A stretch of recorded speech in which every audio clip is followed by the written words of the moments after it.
hell no. Now that's better. This is your president, MiZZ Entertainment, and welcome to the Power Hour. We getting ready to kick this thing off in 5, 4, 3, 2, 1. Let's go.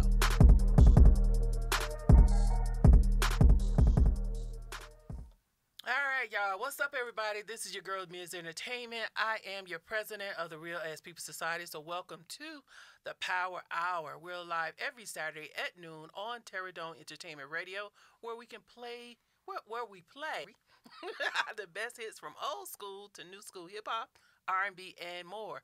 So go to TerradomeENTRadio.com, click on the Listen Live button, and if you don't catch us live, you can always catch the replays of this show on Sunday at noon on Terradome ENT YouTube or on all your major podcast apps. And of course, I'm not in the place alone. Let me introduce my Chief Entertainment Officer, DJ Talented.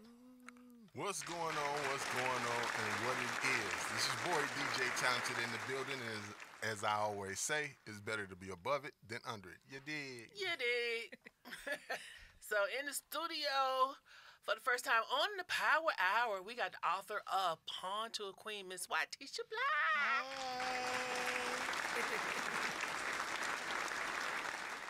And as you know, before we start the show, let's get into how was your week so far? Oh, Lord. It's been one of those exhausting weeks. I had fun this weekend, though. I got out to celebrate a young lady for her birthday, and we had some drinks, which has been my first time drinking in 3 weeks because I was fasting. Okay. So I'm feeling good today. Good. Good. DJ Tyler, what's going on with you, man? You know how they say life is lifing? My week was weekend. It was crazy.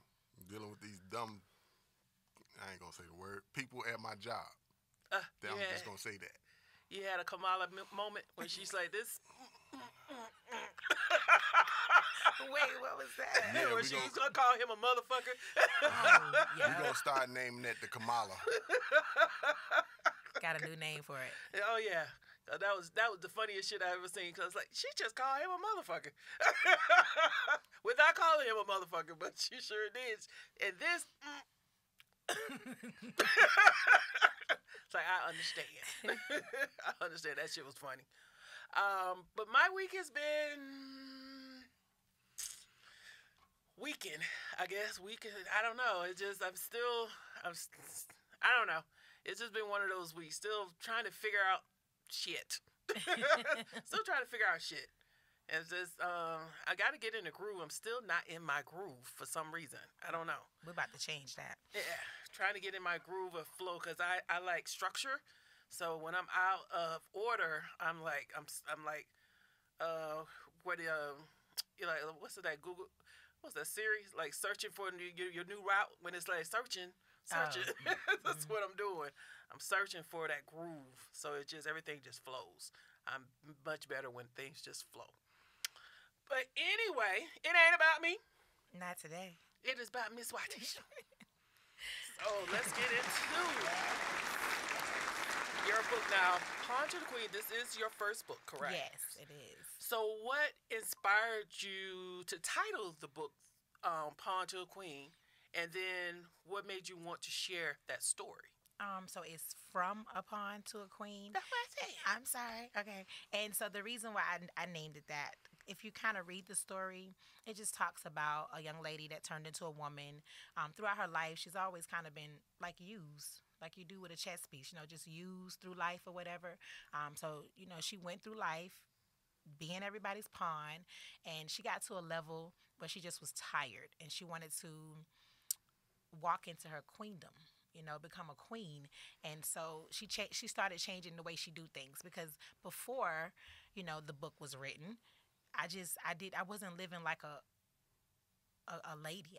Maybe I should say it like that. I wasn't living like a lady. It was more so, if I could just be honest, more like ghetto, hood rat, And so when I decided to level up in my life, and I've been through some things, I decided to just, try to do things differently and see who I am and walk into that, because some people have like dreams and they always put them to the back burner. And so in my dreams, I always wanted to be a woman that was recognized as a woman not no hood rat, even though I was, doing everything under the sun. And so when I got a chance to put everything down, like I was writing anyway. I was writing already. I just didn't put it as a book. I just was getting things off my heart and my mind that I had been through. And so I was in therapy, and my therapist, she was like, you should really put your story out there. I think it's somebody that's going to be able to relate to every chapter. And so she kind of helped me come up with the name, too. I'm going to give her that credit. She did. She kind of helped me come up with the name to the book or whatever. And so, yeah, and that's where I'm at now. I'm a queen. So you are from a pawn, yes, to a queen. To a queen. So were you hesitant about sharing those experiences with the world, putting that out in a book for everybody to read? No. No, because I kind of always have been like what they say, an open book. I'm all out with it and never been ashamed of anything. So I can say that there were some stories that I was just like, ooh, I wonder how this is going to make so-and-so feel. So I was a little hesitant there. But like she told me, this is your story to tell, and I definitely, of course, changed names in the book so nobody wouldn't feel too hit. But I'm sure everybody knows who they are in my book. Mm-hmm. So... did you experience any challenges, writing this book? I did actually. Because the whole book was actually a 90-day challenge. You're supposed to get your book. Yeah, you're supposed to get the book done in 90 days. So, this is what I did. I was writing notes, and we got to like the 75th day, I'm talking about very close to the cutoff, and I hadn't had nothing really like just structured, because I was just jumping from chapter to chapter, just writing stuff. So that was my challenge, because I knew she wanted us to give it to her a certain way. So I'm telling you, like within the last 15 days, I made that an 82-page book. I just put it all down. And I think the reason why I was struggling with it the most was because I was having to relive the stuff as I was writing it. So it was kind of making me get all depressed again. So when I started talking about it and putting it in words, I just crashed out and didn't want to write no more. And so I let the time slip up on me. So I do want to say that I left out a lot. I had to, though, because I wouldn't have finished if I would have put everything in the book. So I left a lot out. When you say she, who's she? That was my publisher. She had a 90-day challenge to help you get your book written in 90 days, and then she published it, edit it for you, and publish it. So her name is Shannon Anderson. Shout out to Shannon. And so I just I love that she gave us weekly meetings too, to catch up, to see what everybody was doing, how far you are, and I would come on there every week, like, oh yeah, I'm writing, I'm doing it. But I really, like I said, once I started telling some of the stories, it was hard to relive it. So I kind of got behind everybody. But when it was time for that 90 days, to come to the end, I was there. I met my challenge. So what was your decision to go through a publisher versus doing self-publishing? I was so Ricky. I didn't know. I had no idea you could do it that way. When I told my therapist that I wanted to, get the book out there, she told me the first thing to do, look for a publisher. And so we started looking around. I found Shannon on Instagram, but I didn't know you could self-publish. I had no idea you could do it that way. I'm sure that was knowledge out there. I didn't know. Mm-hmm. So I ended up spending a lot of money that I probably could have saved. But that's okay. The book is what I wanted it to be. So I feel like it's money well spent. Okay. Yeah. Okay. So would you do it again that way? No. Okay. No, I would definitely try to self-publish myself, because Amazon has almost everything, to help you get it done. So yeah, I would definitely do it. Actually though, what I did do, because I am a part of a second book, it's called From Pain to Power, and that was a best-selling book. What she did, Shannon, she took all of the ladies from her class and gave each of one of us a chapter. So it's like a co-author project. Mm-hmm. Yeah, so I did do that with her. Can I be honest though? I'm not really a writer. You know what I mean? This was just supposed to be therapeutic. Mm-hmm. This wasn't supposed to be like, oh, now I'm going to be writing books and things like that. I definitely did end my book with a cliffhanger, though. Mm-hmm. I did. So I'm trying to push myself to finish it, but I just, like I said, I'm not a writer. I'm an actress. Okay. I'm an actress. So, yeah. Okay, because my question was how did you get your story for published, but you found the young lady on Instagram. On Instagram. And then just went through her program. Her program. Uh-huh. Okay. Yeah. Now, today, up to date, writing this story and putting all your, your ups and downs for the public to embrace, has it changed you? When I first released it, yes, absolutely, because I was not expecting the feedback that I got. Like, I mean, I felt like my book was good, but just to see a lot of people relating to so much that I had been through, young ladies, older ladies, even men. Not only that, the men that hurt me the most in the book, I say 4 out of 5 of them reached out and just was extremely apologetic, and that touched me. So it made me feel like I did the right thing, because like I said, I thought people were gonna feel a way about the things that I put, because it was a real tell-all. I didn't hold back. So I was really surprised to get the feedback that I got, and I did welcome the criticism I got too, because there were people that like went to school with my mom that was just like, yeah, y'all generation is different. You told stuff I would have went to my deathbed with. So I accepted that criticism too, because I could do that. I have no problem with that. I wanted everybody to give me their honest opinion about it, and I do know that old school women do not tell all their business like that. But like I said, this wasn't about the audience. This was for me. Right. Yeah. So that's why I told it. Yeah, it's definitely for you. But I do feel different. I do feel like, what's the word? Is it liberated? Like, sort of, kind of, and justified too, because when I used to tell people the things I was going through with these men, it always seemed like they was making sure, like, it sure it ain't you, you're not the problem. So to have these men, like, really man up and apologize, that let me know, okay, because not only did they give me an apology, but most of them were like, you really were an amazing woman. Like, you were a good person to us. Like, we wasn't ready, to be as serious as you was. So, and they apologized for some of the abuse that I went through as well. So that made me feel a lot different.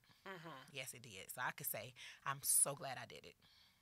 So, are you forgiving? How's that?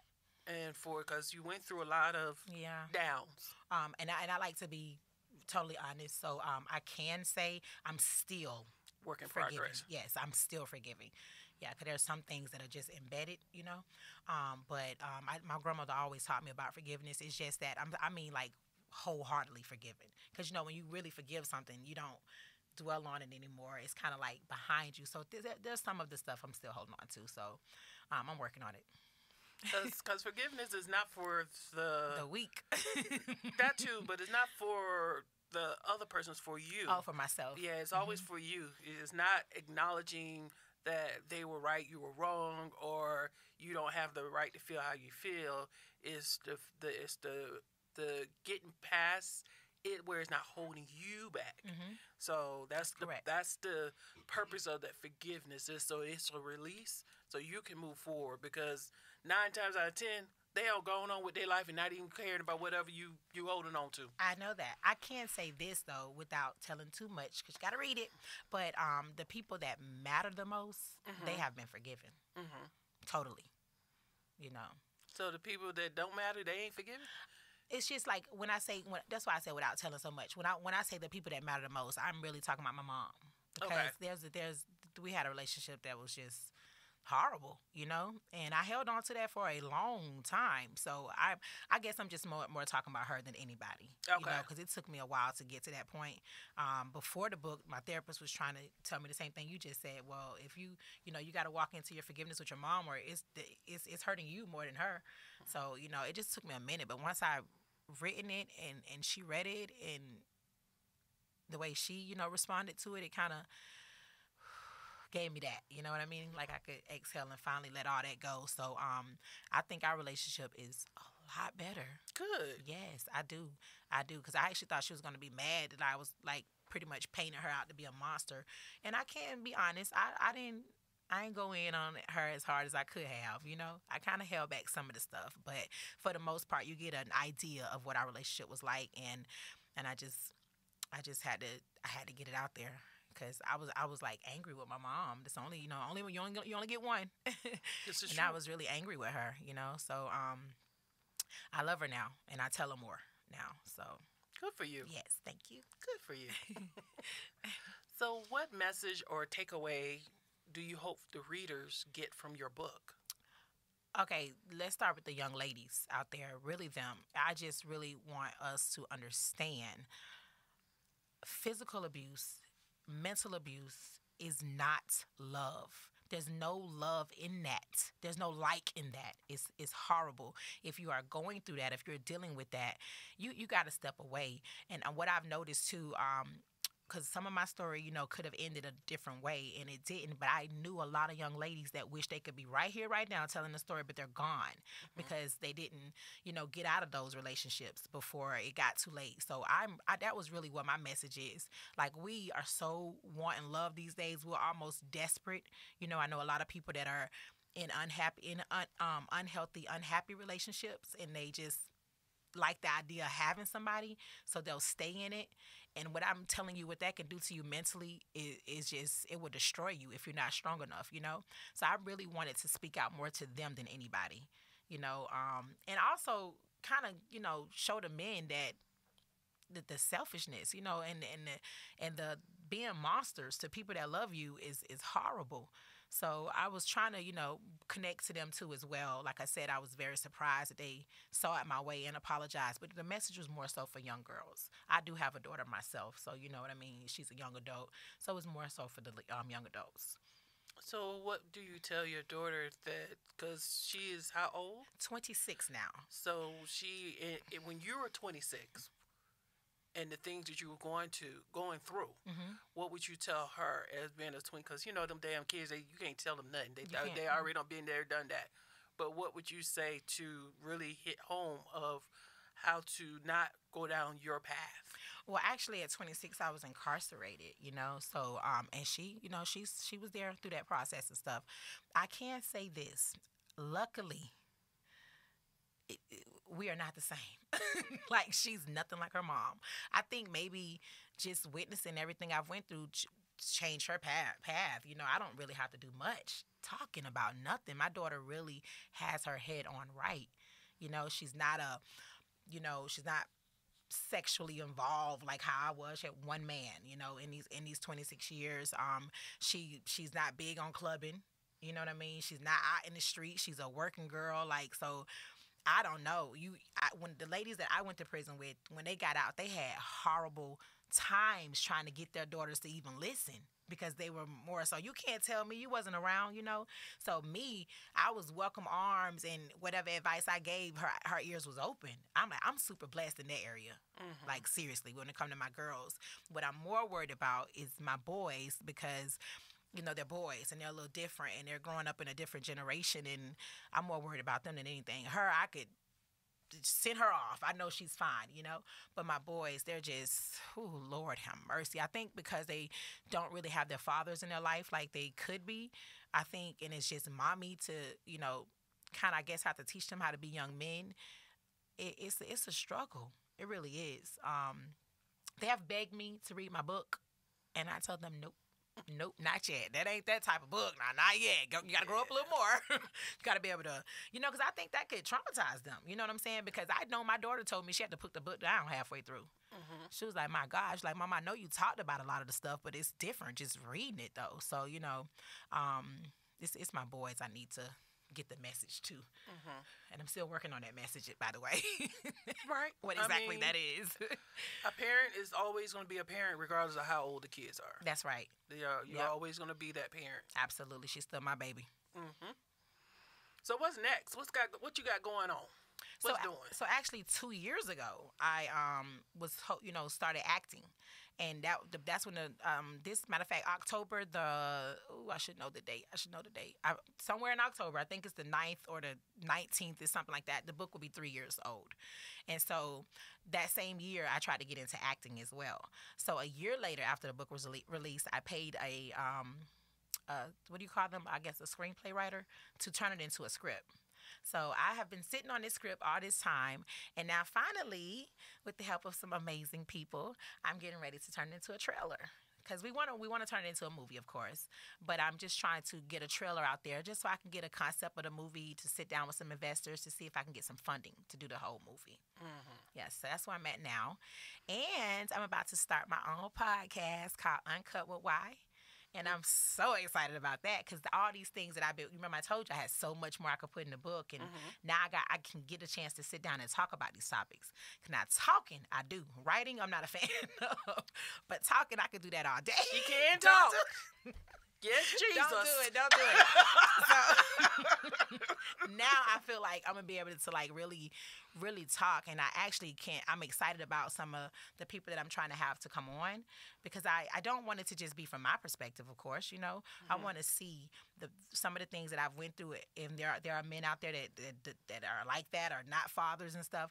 I don't think I should have a episode about a father not being a father, but having a good father in here to talk about it because I don't think I can get you to help me understand what's going on with the ones that don't want to.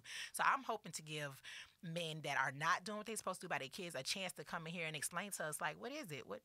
Can we help you, brother? Can you help us get you on the right path to be involved with your kids? So I think what I'm looking for the most outside of acting, because that's my passion. But this podcast, I think, is going to not only just, like I said, me be able to talk and speak to people, but I think it's going to do something for me. I truly believe I'm going to get something out of it. I think you might, some men are going to have that, like, well, it ain't me, it's her. I challenge that. Not only challenge that, I welcome that.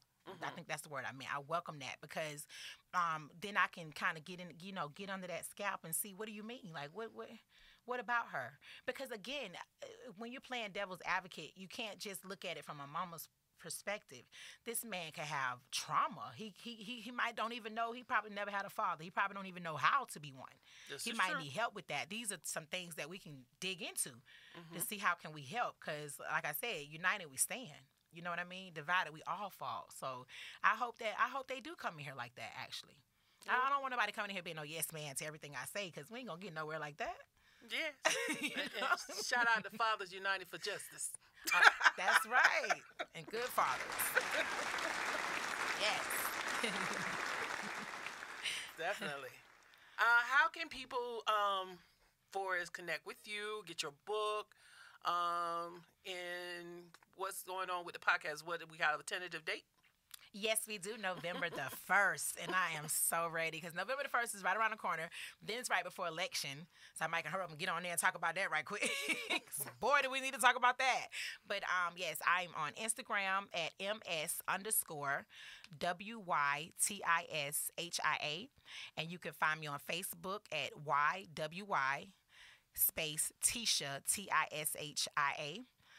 You can get my book from Amazon. Again, the title is From a Pawn to a Queen. And you also can hit me up, and I ship books as well.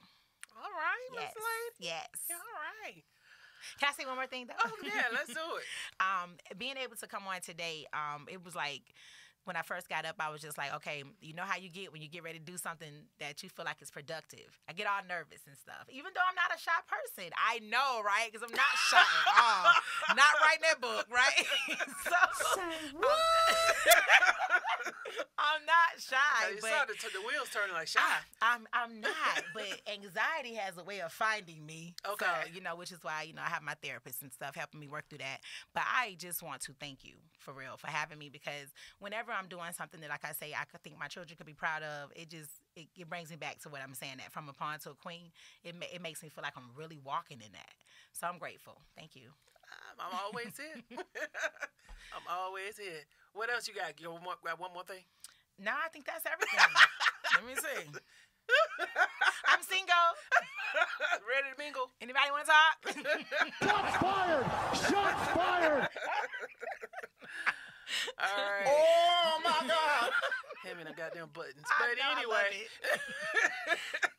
anyway, so we're gonna move on with the show. Okay. Let's get into some real ass question of the day. Ooh. Okay, it's supposed to be some music with that, right? Mm-hmm. It's coming. Why is that not playing? Good thing we ain't.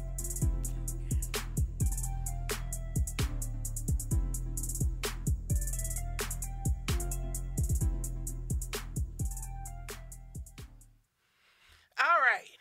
So, here's my question. Okay. Now, you rode with your friend out to the comedy club. Y'all kicking and having kiki. Y'all having a good old time. and she, or could be he or whatever, starts heckling at the comedian, right? So then the comedian starts bodying your friend because he don't got tired of all that mouth, right? So got the whole club just on the floor crying, laughing, and blah, blah, blah. So you can see she don't got mad. She 38. So she jumps up and try to rush the comedian. Yes. Yikes. So my question is, now you roll with her. This your girl. Mm-hmm. 10 toes down. Okay. Do you jump up with your friend to rush the comedian? Do you stop? You try and stop your friend, or do you pull up your popcorn and see how this plays out? Oh, we beating the comedian's ass. Okay. Yeah, that's how that's gonna go. I'm right behind her. Yeah, I'm serious. That's it. Because I feel like any friend I got now, I ain't somebody in the past, they gonna do the same thing. They gonna be 10 toes behind me. Wait, you wanted the honest answer, right? You said real last. Uh-huh. Okay, that's what's happening. That's it. What about you, DJ Talented? I'm saying this. You got your dumb ass mad enough at a fucking comedian to get your ass up and try to fight this man. I'm gonna try to stop you. Because you're going to make yourself look stupid as fuck. No. Because to me, they doing their job. Of course. You came in there talking shit to them, they going to whoop your ass in words. So you just sit your ass down or let's leave. Okay. One of the two. So I'll be torn because I'm not jumping up with your dumb ass. I am not. I'm going to tell you, bring it down. Because for one, you was fucking with him. I know that as your girl, I am the one that's gonna check your dumb ass when you fucking up. As a real friend. Now they were coming at you. That's different. But you started with them. You started with them, and again, that's what they do. That's their job. See how what's her name? Wanda got bodied by Cat Williams. She was fucking with him. She was. She was fucking with him. He's sitting over there trying to, do his thing and promote his shit. Mm-hmm. She come at him and he bodied her ass. And we still laugh at that shit. To this day. To this day. So I'm going to try and stop you from embarrassing yourself even more. But in the back of my mind, I still want that popcorn to just see how this shit plays out. I ain't going to even lie. Well, yes. Well, first thought was, let me see how this shit goes. Hey, what happened? And especially now when Will Smith don't got up there, so all the comedians ready. They ready. Well, they wish a nigga would. God, please, no. They wish a nigga would. Well, I am standing 10 toes behind my decision, and me and my friend going up there and we whooping some ass. Okay. Period. And we probably won't be welcome back. Y'all fucking around with them damn comedians. Be like, what's Dave Chappelle? When they took that dude in the back and they whipped his ass real good. Folded his ass up with a little chicken wing. He was like, look at him. Yeah, broke his arm. Yeah, sure did. I remember that. Sure did. Not gonna happen to me though. Like, no, you're not gonna embarrass me out here. Sit your dumb ass down. Oh, is it time to go? Do I need to Uber? One or the other. That's why I always bring my money. That's why I don't like riding with people too. Because you don't know how it's gonna go, right? I don't know how it's gonna go. But no, that is my official answer. I'm going to at least try and stop you. And then if you're determined to go up there, I'm going to look for my popcorn and see how this shit plays out. Because it's going to be funny. It is. It's going to go viral. Now, I saw this it was a clip going around on IG. Comedian doing his job. Girl fucking with him. Mm-hmm. And then she going to run her ass up there. Of course, security. Like, go sit your ass down. Mm-hmm. Go sit your ass down. Then her friend, after she get back to her seat, then her friend gonna jump up. Like, really? You should have stopped her before you went. Yeah, okay, maybe so. Now you gonna buck up. Now, too late. Too late. Mm-mm. No, I'm not gonna follow you. So y'all gonna tell me these comedians gonna be going kind of hard sometimes? Now they be going a little hard. They do, but you know what you're getting into when you buy tickets. That's true. And if you sit in the front, you know what's coming. You liable to be the target. You know what's coming. So I will never go to a comedy show and sit my ass in front, for one, because I know even though I know you're doing your job, I still don't want to be the target of your jokes. Right. And especially certain comedians, they get off on that. DL. They do. Joe Torre. Mike do too. They get off on that. Yeah. So no ma'am, no sir, I would not sit in the front. And if you're sensitive, like, like I guess in an example that the friend would be, I guess that's a sensitive person is why they reacted like that. So if you're sensitive, you definitely probably don't need to sit in the front. Absolutely. I am sensitive, so I'm not gonna sit in the front. Right. I know my weakness and I know my strength. Yeah, you can't be talking about me, right? Because if I'm not fucking with you, why are you fucking with me? That's true. But yeah, it's but that's his job. He needs to get laughed.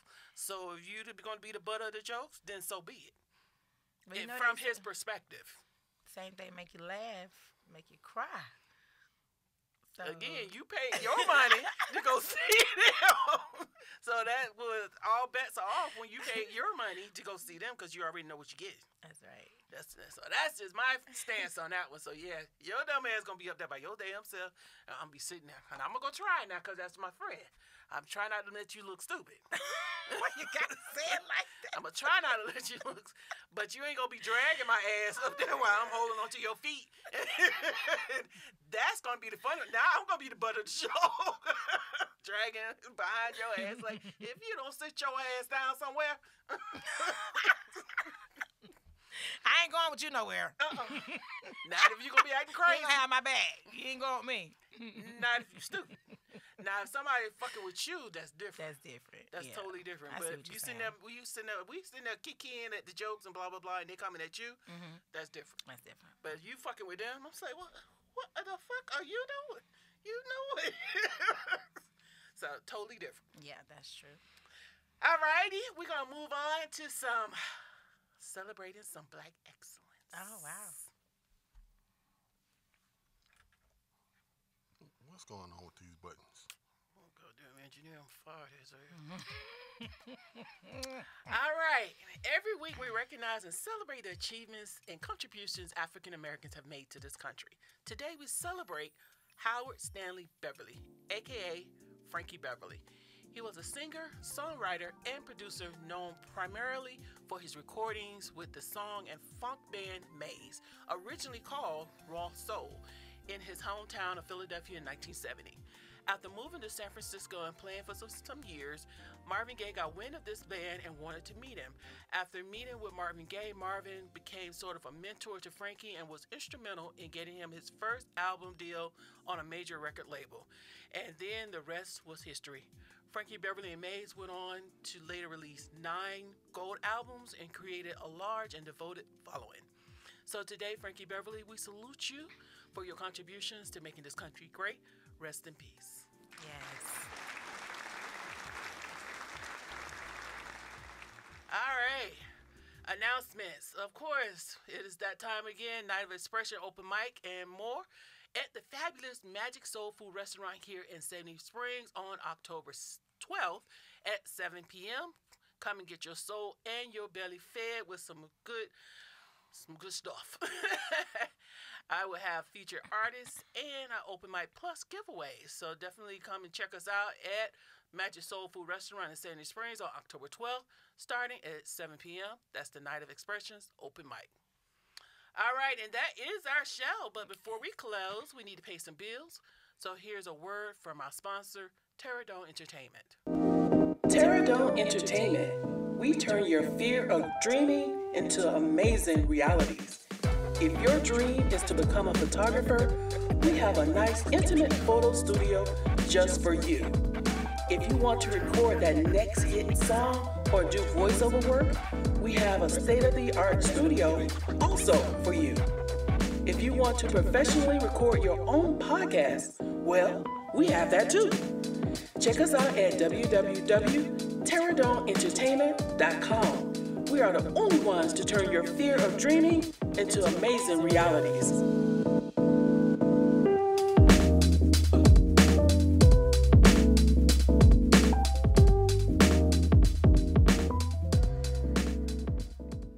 All right, shout out to dude over there, producer extraordinaire, for some of those beats. And if you have any questions or comments, please email us at info@terradomeentertainment.com. That's info@terradomeentertainment.com. Final words, DJ Talented. Sit your stupid ass down. If you gonna go to a damn comedy show, deal with whatever comedy come out the comedian's mouth. Cause hey, you know some people gonna get it. Some people gonna get it. My last word. All right. Miss Wytishia. Just I love my babies. Everything I do is for them. And again, thank you for having me. No problem. Real as check your truth time. As humans, we all experience doubts and uncertainties. It's natural, but the key is not to let them consume you. I get it, it's easier said than done, but you must keep pushing those negative thoughts aside because there's always hope and a better day is just around the corner. You just have to believe. Keep saying those affirmations until they become your reality. Focus on what you want to achieve rather than what might hold you back. And this heifer here got the goddamn. I did not know that was going to happen. Remember, fear is temporary, but the pursuit of your dreams can shape your entire future. But don't let doubts or uncertainties keep you from chasing those dreams. Embrace your courage, believe in yourself, and let your dreams be the force that drives you forward. Keep pushing through your fears because on the other side of them is where your greatness awaits. Keep going. Your best days are yet to come. I am your president of the Real Ass People Society. So God bless you and these United States of America. Yes. Yay! All right. The Real Ass quote of the day. Keep your face always pointed towards the sun so the shadows always fall behind you. Oh, wow. So join us for the Real As People Society crew here on Terradome Entertainment Radio and catch the replays on TerradomeENTRadio.com, on Terradome ENT YouTube, or all your podcast apps. You can hit us up on IG at PowerHour_Raps_Crew. I am your president, MiZZ Entertainment. You can contact me at MiZZ_Entertainment_ATL. And my chief entertainment officer, DJ Talented _1 on all socials. all right, and our guest, Miss Wytishia, how can folks reach out to you again? Yes, IGMS_WYTISHIA. Facebook YWY Tisha TISHIA. All right, as always, I leave you with this. Be kind to each other. Love one another. Keep God first. Thank you for joining. Stay safe, and we're out.